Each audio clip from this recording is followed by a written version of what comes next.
draft communications. Drafting correspondence to clients, opposing counsel, and others get kind of tedious, but you can use an AI tool like ChatGPT, and it will generate a draft in seconds. Research can be one of the most time-consuming legal tasks that you do, especially as you're getting into a new or unfamiliar area of the law. And AI can help you streamline that. You need to keep in mind that you have to always treat with caution, right? You're going to want to refine that content. You're going to want to make sure you're looking at it with a watchful eye.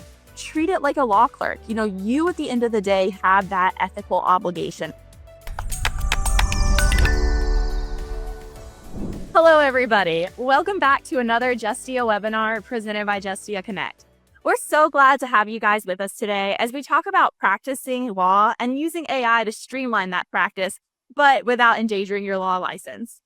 Now, to kick things off, first things first, I would love to introduce you to my colleague, Kara. Kara is a member of Justia's editorial team, and she works on a variety of content across our platform, mostly consumer content such as the Justia legal guides. She's also a lawyer based out of Chicago, and she studied professional and creative writing at John Carroll University. She then went on to get her JD from the Loyola University Chicago School of Law, where she worked on the Annals of Health Law and Life Sciences and served as a Health Justice Project Fellow. Thanks, Marina. Many of you might be familiar with Marina from some of the other great presentations she's been at with Justia, but let me introduce her in more detail. Marina is a member of Justia's marketing team, working with products across our various platforms. She's an attorney and member of the Louisiana State Bar Association. In her practice, she represents businesses in a variety of litigated civil matters. She graduated from the University of Georgia, where she studied consumer journalism, and she earned her JD from Louisiana State University Paul M. Hebert Law Center.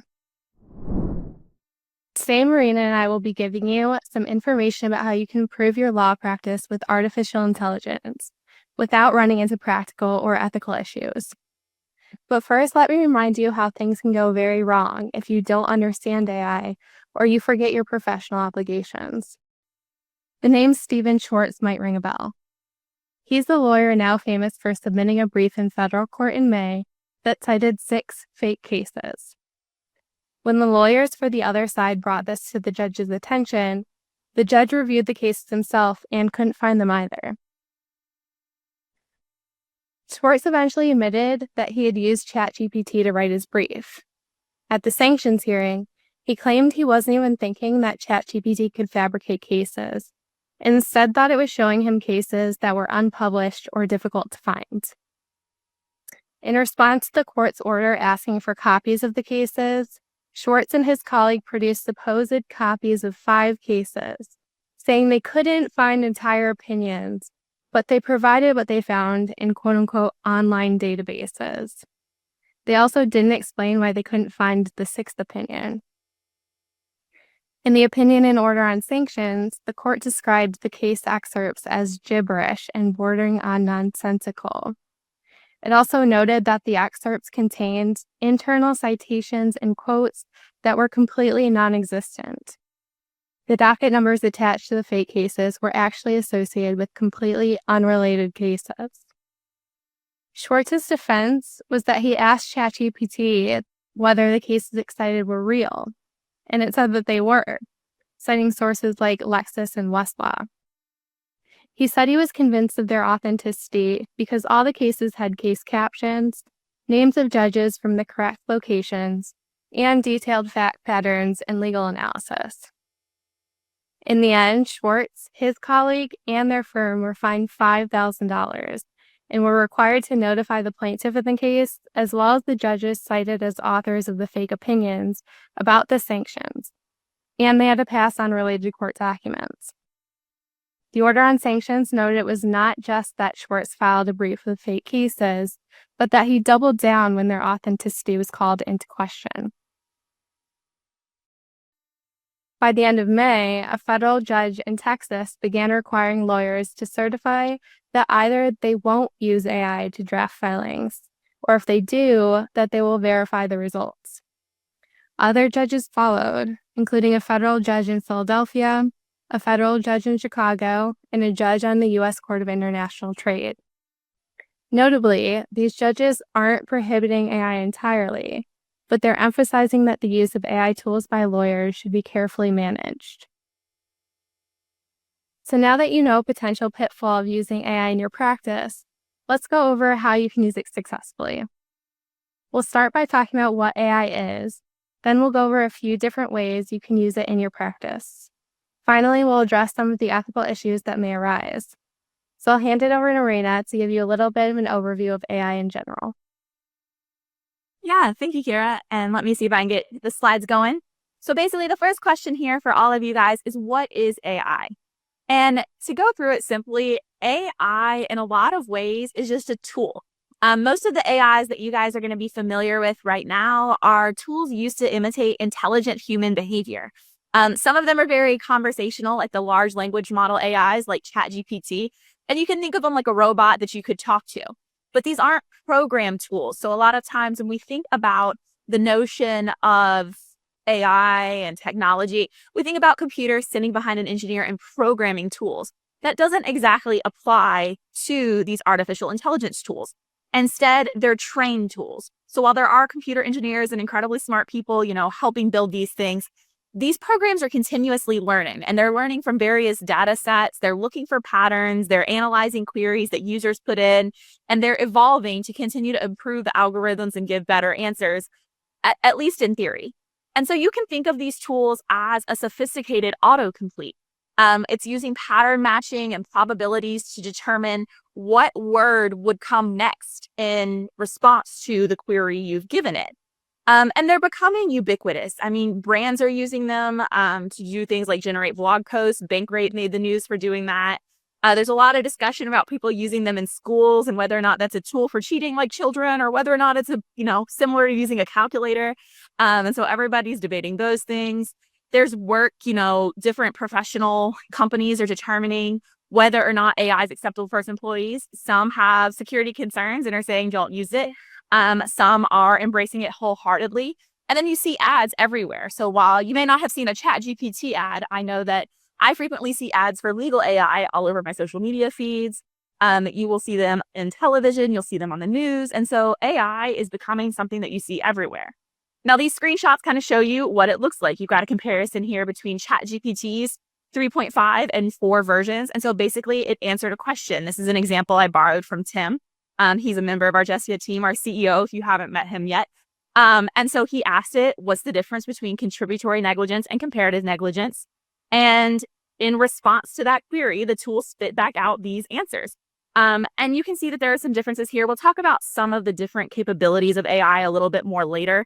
And we'll also discuss a little bit later a webinar that Tim and I did previously where we talked much more in depth about the differences in types of ChatGPT's releases 3.5 and 4 versus some other programs. But just know that you'll get back an answer is the gist here when you're understanding what AI is.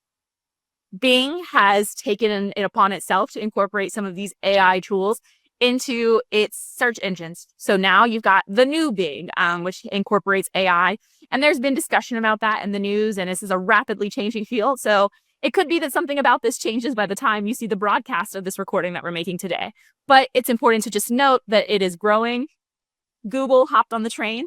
They created Bard, which is kind of their version of ChatGPT, their version of a sophisticated autocomplete, and which you can use to also get AI responses to queries. So, like I said, they're tools that are designed to imitate, human behavior and detect those patterns.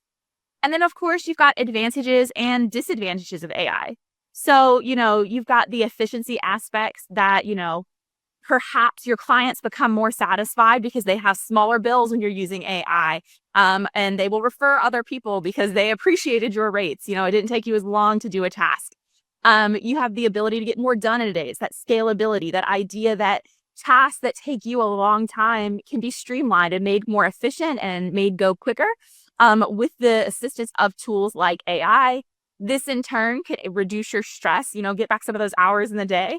I don't know about you guys, but I find that practice often tends to be very busy and very stressful. And so, especially when I was in the traditional practice day in and day out, there were just never enough hours in the day to balance work and my family and all those other obligations. And so To an extent, AI can help with some of that. Of course, there's even more advantage beyond that, because not only can it streamline your daily processes, but it can perhaps amplify some of the skills you don't necessarily have. So, for instance, I don't speak French, but ChatGPT may.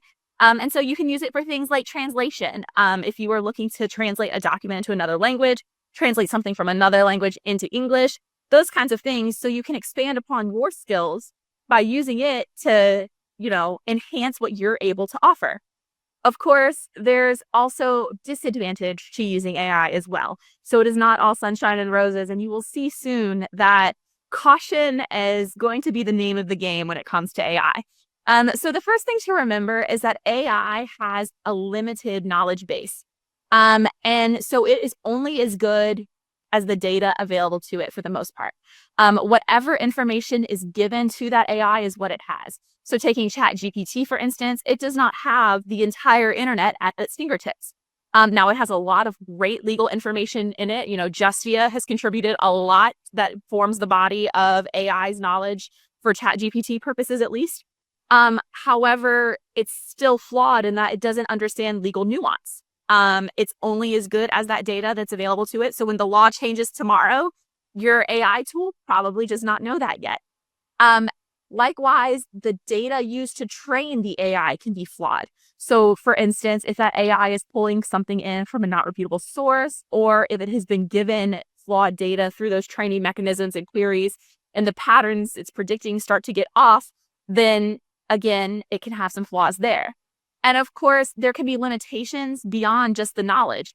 There's a risk that AI tools can be biased from what is put in by creators or by users or the data that trains it. So as an example here, and there's a link there on the screen if you would like to, jot that down and read more about what happened here. But in a legal context, as an example, there was a correctional offender management profiling system that they were trying to use to predict recidivism rates in previous offenders and make decisions about things like parole, probation, risks of reoffense, all that. And what they found in this study was, for no explicable reason whatsoever, the AI identified Black defendants as being almost twice as likely to reoffend than similar white defendants. And, people dove into this data, but the disparity could not be explained with any other factor. It just simply came back to the AI tool was flawed in the data that it had available to it. So it's definitely somewhere where you've got to use caution, because you can definitely expand your efficiency, but you also need to have a watchful eye and use your own knowledge in what you're getting back. So now that you know a little bit more about what AI is and how it works, and that was a very high-level discussion. Like I said, I would refer you to that detailed presentation Tim and I gave back in March on using ChatGPT for a little bit more in-depth discussion of AI and how it works, especially from a technical guru like Tim. But this is a very baseline knowledge. And with that baseline knowledge, you can start thinking more about using AI in your practice. So I'm going to go ahead and turn this over to Kara, and she's going to kick off this practice section by looking at communications. Yeah, thanks, Marina. So I totally relate to the feeling of not having enough hours in the day. So we're going to start with kind of an easy way you can incorporate AI into your practice, and that's using it to draft communications. Drafting correspondence to clients, opposing counsel, and others can get kind of tedious, but you can use an AI tool like ChatGPT, and it will generate a draft in seconds. Say you want to let your client know that they need to pick a date to be deposed. Just ask the AI for a letter explaining the need for the deposition and give it a few other details, such as where it'll take place and your client's options for when it'll happen. You can see I also said that the deposition will probably last the whole day, and my client can let me know what time works best or discuss anything else about the deposition by giving me a call. In just a few seconds, I got back a pretty good draft. You can even see that the AI included brackets for missing information like the case name. AI is also good at making lists, so you might like it for generating client intake checklists or meeting agendas as well. We'll touch more on this in depth in the second half of the presentation, but you should be careful to protect sensitive client information when using an AI tool. For instance, I didn't tell ChatGPT the case name or any case details when I asked it to generate my client letter. I can just add that kind of thing when I transfer it to a Word document. Another great use of AI is legal research, which Marina is going to talk more about. Basically, what you're looking at now is research. And so research can be one of the most time-consuming legal tasks that you do, especially as you're getting into a new or unfamiliar area of the law. And AI can help you streamline that. So when you get into it, you've got the usual players in your research. I would guess that most of you are probably familiar with either Westlaw, LexisNexis, or both. When you look into some of the data, I believe it's something in the neighborhood of 50% of law firms subscribe to both platforms. But when a law firm is choosing one or the other, the significant majority of them seem to choose Westlaw as the most popular platform. So with that in mind, we'll use Westlaw and how you can kind of use AI with Westlaw to amplify your research a little bit more. So if you've used the Westlaw Edge platform, you probably have seen pop-ups asking you to look a little bit more at some of their new AI tools, like litigation analytics, quick check, jurisdictional surveys, and they prominently display those on the page for you. So when you get into Quick Check, basically what they say is that they can help you check your work, analyze your opponent's work, and check judicial authorities. And so they say upload a brief and it can check for overruled cases. You can have it look for new authority or related laws. It claims to be able to identify vulnerabilities in your arguments and identify areas where you need to be able to bolster your argument a little bit more and make suggestions like that. And with Westlaw Precision, which is another Westlaw product, they will analyze more documents than ever before they claim. They integrate these tools, and then they can analyze a document for you that does not even contain citations. You just choose the jurisdiction in which you want them to perform your legal analysis, and it will look through that and offer suggestions to you. Now, I personally have not used these tools. I can't tell you how effective they are, but it's very cool that a player like Westlaw has them out there. And with this being the core of their business, I expect that they're probably pretty useful for most lawyers. Same thing as you can get into litigation analytics with Westlaw. And so with litigation analytics, you can check the authority cited by judges and use that to help you craft better arguments. So it can say, in theory, this case is most frequently cited for this point by judges. And so you can make a stronger argument by choosing a case that is well accepted to represent that proposition or principle for your matter.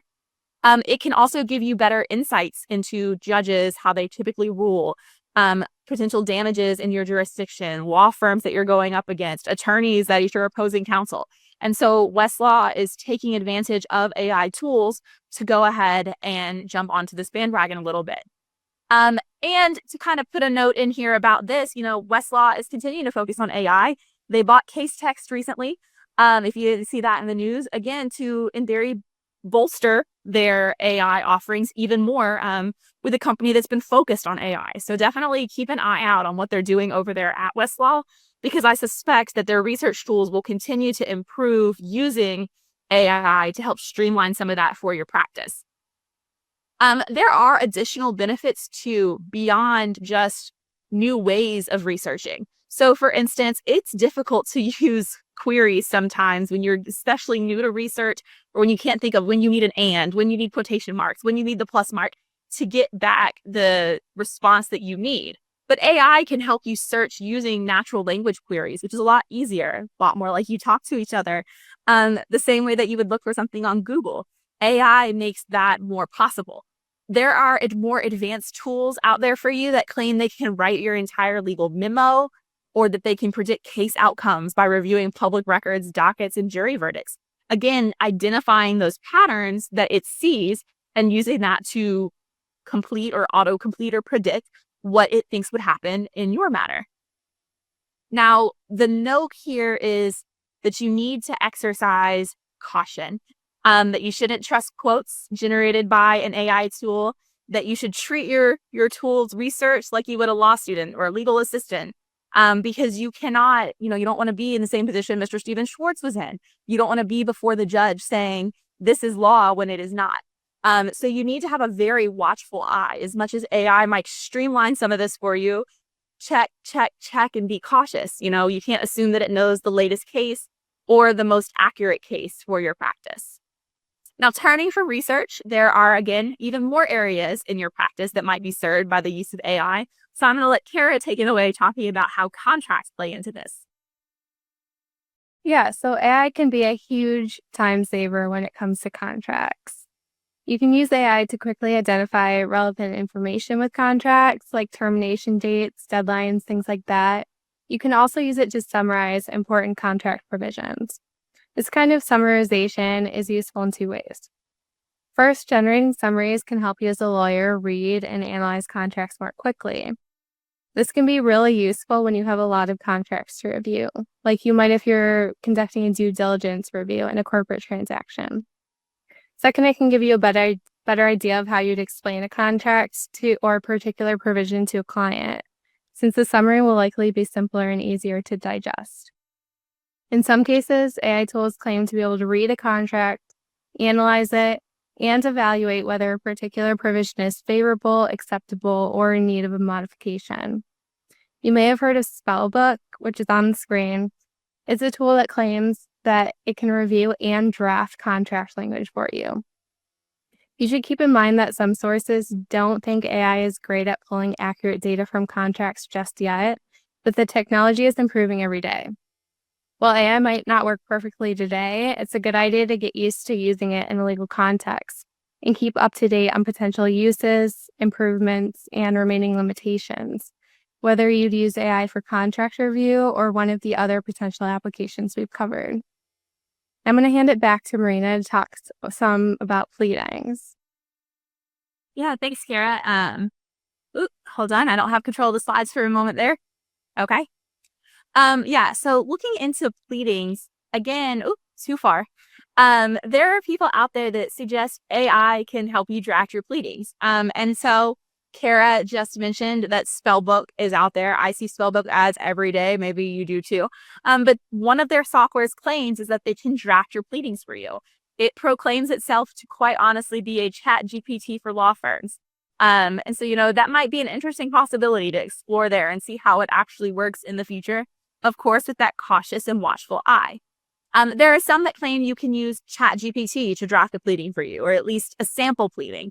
So this link, if you go to it, has a little bit more information on that from Arizona law about how you could potentially use AI to draft a sample pleading. Keep in mind, though, that there are some terms of service here. And so one of the things is that ChatGPT's terms of service basically say you cannot use it for legal advice, the unauthorized practice of law, those kinds of things. So you have to be careful about what you're asking it for. So I wanted to test this proposition, right? I saw this article from Arizona. I saw that perhaps it could be used to help you with pleadings. And so in preparation for this presentation, I said, all right, ChatGPT, let's see what you've got. So I asked it to draft me a slip and fall lawsuit that I would file in the 19th Judicial District Court in Louisiana. And that's the only information I gave it. And as you can see here in our slides, the software came back. The system said, I'm sorry, I can't assist you in drafting that slip and fall lawsuit. You need the expertise of a legal professional, and then goes on to talk about why you need a lawyer, legal knowledge, and basically refer me to an attorney that I should consult with someone if I need a pleading drafted. However, I changed what I asked ChatGPT a little bit, and it did indeed give me a sample query. So I said, hey, my client was injured while they were working in a grocery store. Draft a sample complaint that I'm going to file in Texas State Court. And instead of giving me an alert or saying that it can't do that, or referring me to a lawyer, ChatGPT started drafting the pleading. Like Kara noted, they put brackets in where they thought I should sub in information. And I'm not a Texas lawyer. I can't tell you whether or not this is a great pleading shell or not. But what I can say is it seems at first glance to have a lot of the portions that you would need of a pleading, from your factual backgrounds to your causes of action to your numbered paragraphs. So it may be that you're able to use tools like this to help streamline your process of drafting pleadings, even if it's just to go ahead and get a shell going or to get, some ideas on structure. Beyond that, you need to keep in mind those cautions that we were talking about, though, because even if you manage to use ChatGPT, Spellbook, or some other AI tool to help you draft those pleadings, you need to keep in mind that you have to always treat with caution, right? You're going to want to refine that content. You're going to want to make sure you're looking at it with a watchful eye. Treat it like a law clerk. You at the end of the day have that ethical obligation, right? You are the one who has that duty of candor to the court. You are the one that has the professional responsibilities to your client. You're the one who is in charge of all of that. And so you just want to make sure that even if you use a tool to help you draft that pleading, that you're ultimately the person that went through, looked at it, checked all those pieces before you sign your name to it and file it. Now, outside of contracts, And outside of pleadings, another area that takes a lot of time and a lot of lawyers practice, especially if you're litigating, is discovery. And so discovery is another area where you might be able to use AI to streamline things for you. There are a lot of possibilities out there. So I mentioned case text before and how Westlaw has reached a deal to purchase them that should go through any time now. But case text claims to be your new AI legal assistant. And that it has this co-counsel product that does things like document review. And that could help you in your discovery efforts. You've got Disco that says you've got e-discovery features, leveraging powerful AI that can help you seamlessly, improve your discovery processes. So what it all comes down to is there's a world of possibilities out there. You can train AI tools in theory to categorize documents. Some suggestions out there say give an AI tool a sample of documents that have already been classified by a lawyer. Ask it to identify relevant information in large files. Ask it to summarize the relevant information for you, especially in like e-discovery productions. And then you have to keep in mind, though, even when you're doing these things, like technology assisted review, which is something that people have been doing in large law firms and seems to be fairly common across the board in some respects, is that you can review and code, seed sets of documents, and the computer's trained along the same lines as lawyers to also help review and, cut down on the amount that you've got to review. So even in this, it's become a, generally accepted practice, as well as the new frontiers where you might be able to use AI to assist in your discovery. You still have to take those reasonable steps to ensure that you are as hands-on as you need to be, so that you're aware of what's in the documents, that you're not missing something super important. Or, for instance, if you're using AI tools to help you create a production, to ensure you're not avoiding privileged information. And now there are companies out there that promise that they can do all of this for you, technology-assisted review, streamline those processes, cut out some of the middlemen and contract attorneys that you might need for e-doc review. But at the end of the day, I don't know how good they are. They promise to do a lot of things. There are split reviews about this out there. There are some lawyers who think they are a godsend. And there are some lawyers who claim that this technology overpromises on what's available to you. I think at the end of the day, you're going to have to make that call for your practice. Is this AI tool a good fit for you? Is it really streamlining things? Is it really helping? Is it something you're willing to incorporate into your efforts? So at the end of the day, it's going to end up being your own professional judgment and how much caution you want to exercise in that arena. The bottom line is that there are AI tools that claim they can help you with the discovery process. Now, it doesn't stop there. There's even potential for trial. So I'm going to let Kara talk a little bit about how AI can help you prepare for your trials. Yeah, so I mentioned earlier that AI tools tend to talk back to you in a way that's very convincing and persuasive. And you can use this to your advantage when you're preparing for trial.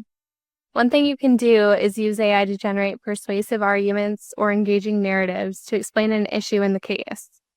Even if you're not sold on the narrative or the argument the AI comes up with, it can save you a lot of brainstorming time and spark some inspiration. You can also ask for summaries of important laws, legal concepts, or jury instructions in your case. This can be really helpful in figuring out how to simplify and explain such important things to a jury. If nothing else, it can help you get over the trouble of staring at the blank page. Then you can turn back around and pitch your arguments to the AI like you would in a mock trial.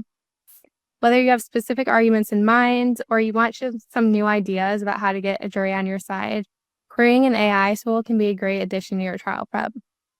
While I don't think AI will completely replace mock trials anytime soon, using AI can be a good option when you can't dedicate that time and resources to the real thing. For example, you can see on this slide, I gave the AI tool some general information about my water contamination case, which might look a little familiar to you. And I asked it how I could convince a jury that my client's injuries were caused by the gas and electric company. It gave me 8 different ideas for how I might do that, like talking about scientific studies that link groundwater contamination to the kind of health issues my client experienced, or showing patterns by talking about the health issues my client's neighbors experienced in the same time frame. I then asked it a follow-up question about what kind of personal experiences would humanize my client, and it gave me 6 more suggestions. It might seem like obvious to me that I should highlight my client's physical and emotional suffering, but it also gave me some good ideas about showing how the contamination affected my client's relationships with others, the impact on my client's community as a whole, and how my client has had to make certain lifestyle changes that a juror might really relate to. Finally, AI tools can be helpful to get yourself organized in preparation for trial. In the near future, it's likely that the time-consuming task of categorizing, highlighting, organizing documents for trial binders will be almost entirely delegated to AI. So that's kind of what we have for you in regards to using AI in your legal practice, but it's also a really great tool for marketing your practice. I'm going to hand it back to Marina to talk a little bit more about that. Yes. Thanks, Kara. So basically, as I've mentioned a couple times before, here's the information for that. Tim and I did a presentation a couple of months back about using ChatGPT for your law firm marketing content. So if you're looking for an in-depth discussion of how you can use AI tools like ChatGPT or Google Bard to create content for your legal marketing efforts or your other marketing efforts, then we encourage you to watch this presentation. It is available for all of our Justia Connect Pro members through our Justia Connect Webinars Center. So there is that for you. However, this presentation is also available on YouTube in its entirety. So any of you who are not a Justia Connect Pro, you can also head over to our YouTube channel to go ahead and watch Tim and I talk about ChatGPT. And I definitely encourage you guys to do that if you want to take a deep dive into AI marketing, because this is going to be kind of a high level overview of some of just a few things that you can use AI in marketing for. Basically, one of the best starting points for using AI in your marketing is getting ideas. So what you can do is overcome that blank page syndrome or that writer's block or whatever it may be, just to get ideas on marketing your firm. Everything from blog posts to slogans to taglines to marketing emails. And so with that, there's a lot of world of possibility. And I'll confess, I'm a member of the team here at Justia. I work on our marketing efforts.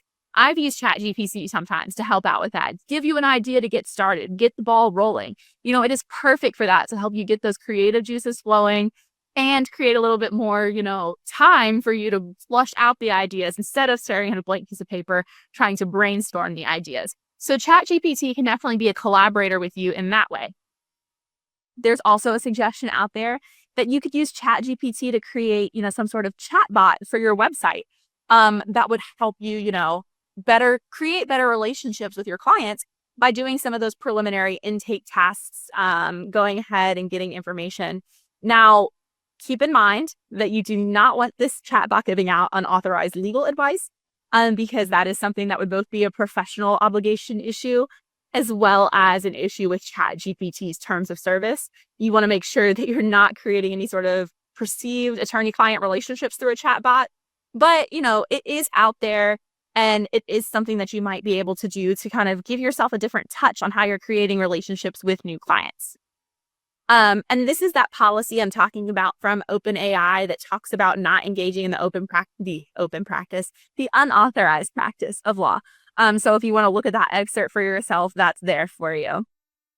If you're looking for a little bit more information that talks about legal advertising, other issues that might kind of be tied into this, Tim has a great presentation he's given before on the ethics of online advertising and marketing. That's available through the Justia Webinar Center, as well as Micah Buchdahl gave a great presentation on marketing ethics issues in the speedy world and getting clients that we live in. And so that is also a presentation available through the Justia Webinar Center to our pro members. And as a bonus, to the extent that CLE is available in your jurisdiction for those, I believe each of these is accredited in California, those pro members can also get on-demand CLE credit for watching these programs. So that's definitely something that is out there for you. And I encourage you to take advantage of the opportunity to get that detailed information from these guys. They're great presentations if you haven't seen them.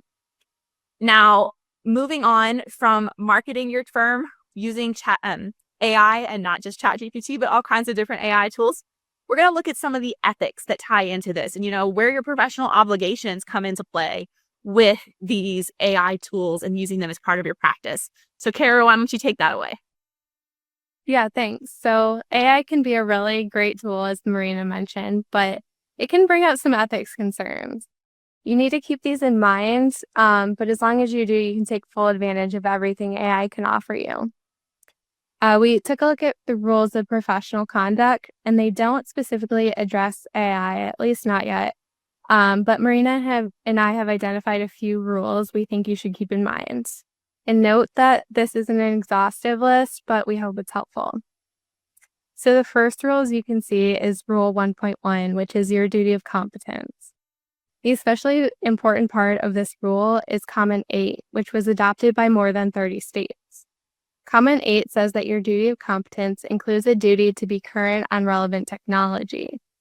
AI seems to fit squarely within this rule, given how much it's already being used in legal fields. Not only do you need to know that AI exists and is being used by other lawyers and legal professionals, but you need to have a general idea of how it works and what its limits are. AI is often a black box, meaning you can't really know how an AI tool came up with its responses. But this is not really a good excuse for not knowing about what you can do and what you can't do with AI.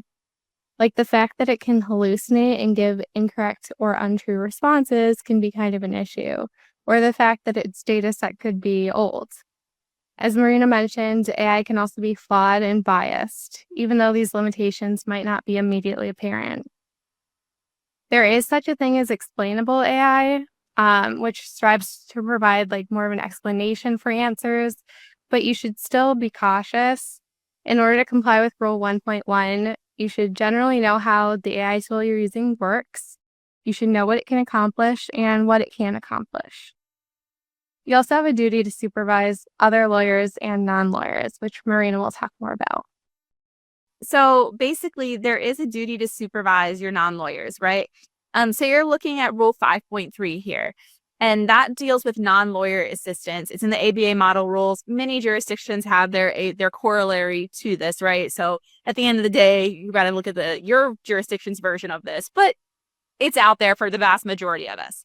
And they clarified the ABA in their forward thinkingness that Rule 5.3 applies to non-human assistance. And they actually made this clarification back in 2012. And it deals with non-lawyers employed, retained by, or associated with a lawyer. And with the idea that this applies to non-human assistance as well, then you can say that, Rule 5.3 also extends to any AI tools you might be using. And I believe that should be next right here in June 7th of 2023.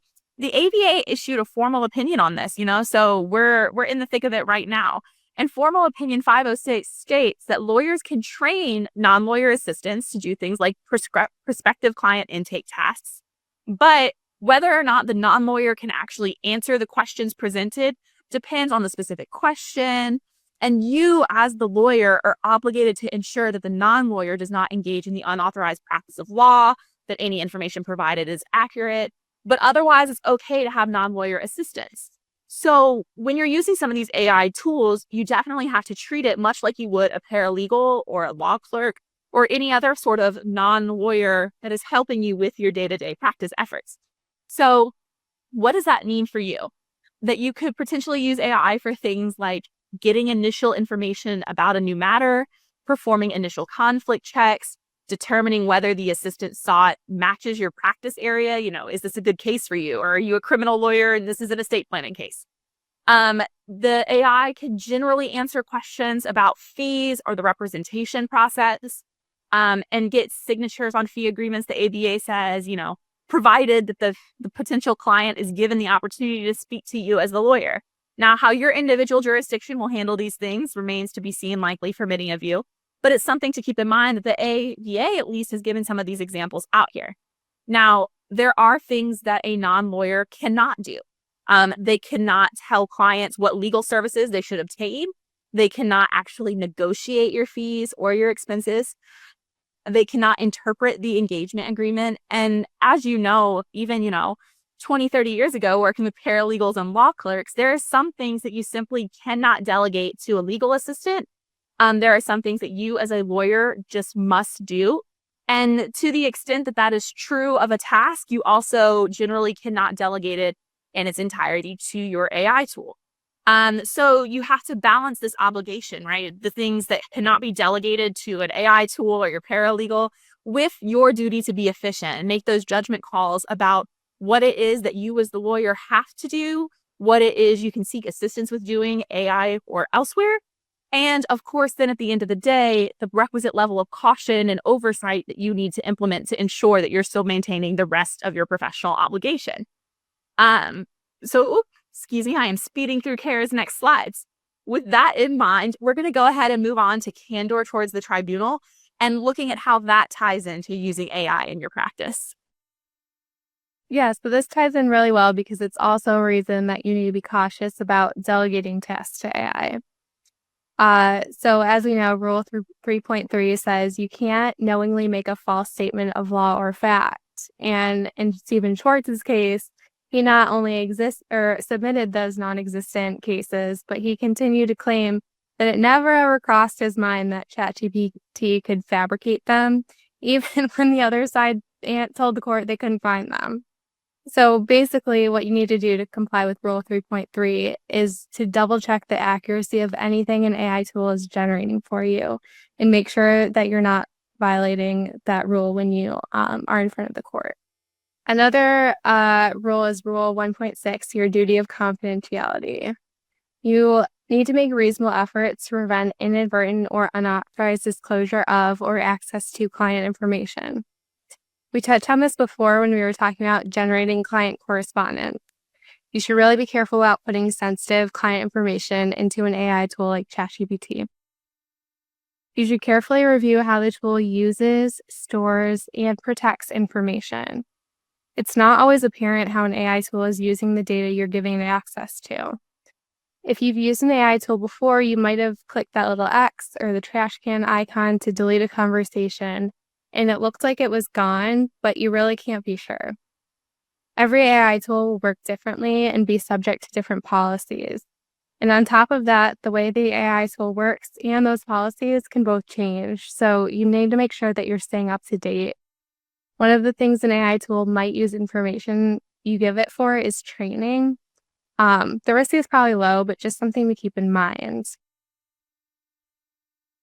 ChatGPT, at least, can be used in sort of an incognito mode, which they say means they won't use new conversations for training and they won't save chat history. So if you're using ChatGPT, you should at least use that layer of protection.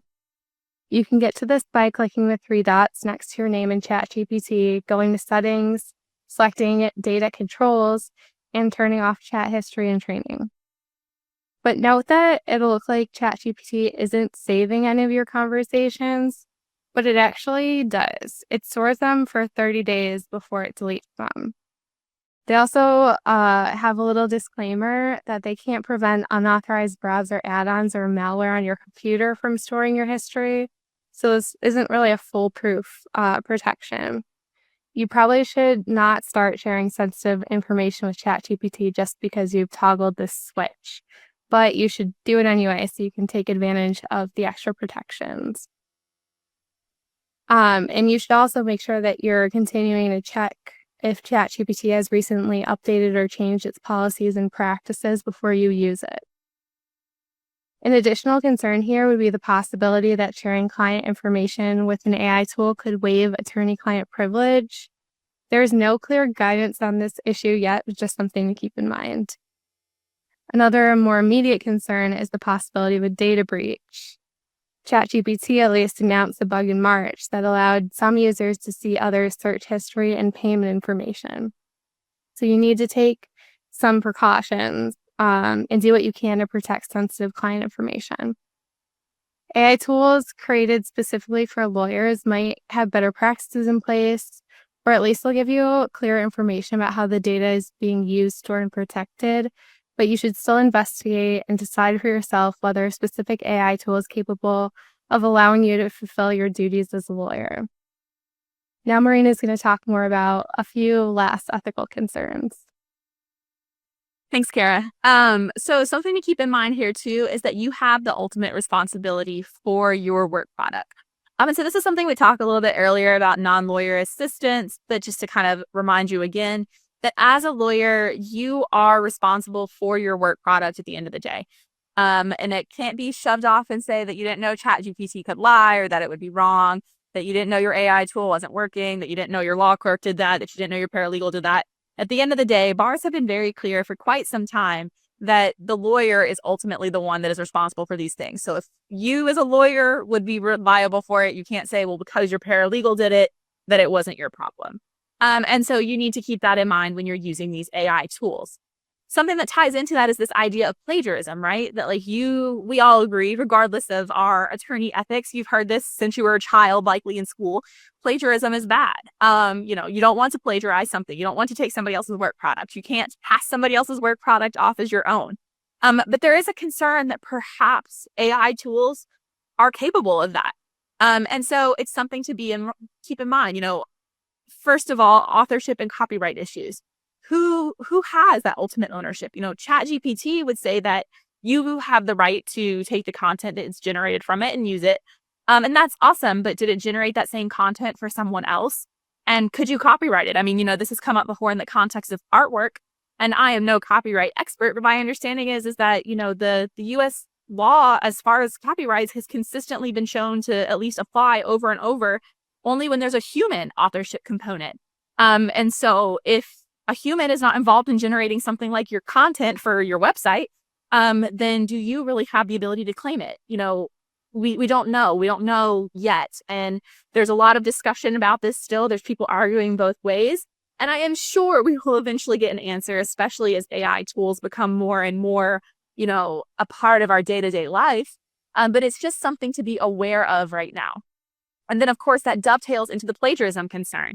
Because you've got AI tools out there, they operate on this body of knowledge that was given to it, this corpus from other sources, and they're trained and they take user queries. And then with that, they train themselves and learn new things.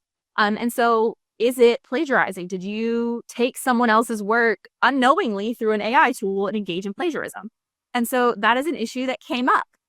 So for instance, on message boards late last year, people started noticing that image AI tools seem to have the Getty Images logo appearing in generated images. So you've got people on message boards before any company has realized this asking, hey, why is this happening? I'm using this AI tool to generate something new. And then lo and behold, Getty Images starts suing the creators of this AI art tool for scraping its content and then using it to create these new AI generated images that look an awful lot like Getty Images and even include the watermark. And so, that's something there that you have to be aware of is it's still a new technology. It's still a developing technology. And those that are geared for the legal industry likely have some sort of safeguards in place for this. But we don't know yet that it's foolproof. And I wouldn't bet on any of it being foolproof. So you need to be aware of the idea about plagiarism maybe being a concern, copyright being a concern, and of course, how those things tie into your ethical obligations. So, with that in mind, your kind of key considerations here are that AI tools can be a great resource for lawyers, right? They can definitely help you streamline your practice, do things more effectively, do things more efficiently, explain on your skills. And there's a world of possibility in how the practice of law can be benefited by this new technology. But of course, if you haven't heard me today, like a broken record that I've been, caution is going to be the name of the game, at least for this foreseeable future, that you have to safeguard your own professional obligations, that you have to be mindful of potential errors and inaccuracies, that you're still going to have to be involved in that process. And ultimately, at the end of the day, accept that you are the one who holds that professional responsibility so you don't find yourself in trouble with a court and you're not the story at the beginning of another webinar like this. Kara, I don't know if you have anything else that you would like to add to these, final conclusions and thoughts for today. Yeah, no, just underlining caution, caution, caution, but also get in there and try it for yourself. AI is permeating everything in legal space right now, and you're going to be in a disadvantage if you don't learn a little bit more about it. Sounds great. So with that in mind, we're going to, end this little broadcast here, but Kara and I will be with you guys in just a moment for some live question and answers. And hopefully you learned a lot. Lavinia, did we have any questions come in about the presentation while it was going? So we did have a couple that came in. Let me go ahead and ask the first one. The first is, when you are giving AI case-specific information to assist in getting pleadings started, how do you prevent breaches in confidentiality when adding and deleting facts you want to use and legal arguments? Once AI has the information, you can't delete it, can you? Won't AI be able to match your queries and pleadings that it helped you prepare with what you actually file? Yeah. So, kicking it off with that one, that's a great question. And you're right. This is something that Kara touched on during the presentation, that there's definitely that privacy and confidentiality concern, and that, you can't get back the information you've given to it. And in any cyber situation, there is that kind of risk of a data breach or a privacy breach of some sort. And she mentioned that incognito mode of sorts that you can use on ChatGPT, though you can't necessarily assume that's keeping your information confidential. I do think that some of the legal focused AIs may have a little bit more barrier in place to keep client information secure, kind of like you would, if you had a cloud-based management platform. But there's always that risk, regardless of which platform you're using. Kara, did you have more thoughts on that? I know you talked about that a little bit more in the presentation. Yeah, I would just say that for sure investigate the legal-based AI tools and also look into their practices and policies. And then, as you saw in the presentation, kind of trying to withhold that sensitive information from the tool, just using it as a first draft kind of thing, copy pasting, and then putting that information in when you're on your own private computer. Awesome. All right. So the next question that we have is, what is the main concern with using AI in my practice? Yeah, definitely that the data sensitivity and the data sharing is a main concern. The other concern, as you probably noticed during the presentation, is accuracy. Um, AI tools, while they're improving every day, they're still having some issues with understanding different legal concepts, misstating the law, things like that. So the kind of key is viewing it as a first draft, like I said, review it like you would a draft by a law student, and keep in mind that you are going to be revising. You should have your pen in hand afterwards. You should never be submitting any kind of draft from an AI directly to a court or to a client or anything like that. And like I said, keeping that your professional obligations in mind always. But as long as you think those things through, I think you can really use these tools to your advantage. Yeah, I would definitely agree with all of that. I don't have anything additional to add. I think that was a great overview. All right, great. Then the next question that we have is, how do you foresee AI tools impacting the legal practice? I can start on this one again. I see currently, I think it's a great tool for doing those like minor tasks like drafting correspondence, things that you're kind of already trying to speed up with your draft skeletons and things like that. It's really great use of AI. Also brainstorming with AI has helped me in numerous ways, and I think that's something you can use right here and now out of the gate. And then finally, I would say helping you draft like particular sections or paragraphs of a brief or a client letter or something like that. I think the AI is really great at that. Um, Looking into the future, I do have high hopes for AI being able to do like 98% of your document review, right? That's something that a lot of us lawyers have to do. And it's not the greatest use of a lawyer's time. And so once we're able to kind of trust it more and know that it's going to identify those responsive documents and things that may be concerning, that's going to be, I think, a really, really great use. Marina, do you have anything to add? No, I mean, I think that you really hit the nail on the head there. It's one of those areas where the technology is ever evolving and it's changing. And so I think that how it impacts practice remains to be seen. But I definitely think that it will. And I don't think that it's going to make lawyers obsolete, but I agree. My hope is that it can maybe help us with some of those tasks that are time consuming and not always the best use or most fruitful use of time.